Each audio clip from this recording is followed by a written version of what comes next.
আসসালামু আলাইকুম। তো মিনি কিচেনে আজকে আমি সাদা ভাত ও ইলিশ মাছ ফ্রাই করতেছি। তো ভাতের জন্য চাল গরম করে নিয়ে চাল দিয়ে দিলাম, তারপর নিচে ঢাকনা দিয়ে রেখে দিব।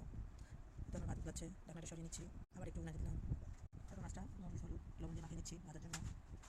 ভাজা হয়ে গেলে আমার হবে মতো ভাজা হয়ে গেছে, তারপরে এখন নামিয়ে নিব। তারপর এটাকে নামিয়ে নিচ্ছি, কড়াই বসিয়ে দিলাম। এখন কড়াইয়ে তেল দিব, তেল গরম হলে মাছ ছেড়ে দিব। তো আমি ভিডিওটি রাতে করছি, তাই অন্ধকার দেখা যাচ্ছে আমার ভিডিওটি। তো আমার ফ্রাই প্যানে গরম হয়ে যাচ্ছে, এটাকে আমি মাঠটা হেলে নিচ্ছি। আমার রান্না শেষে আমি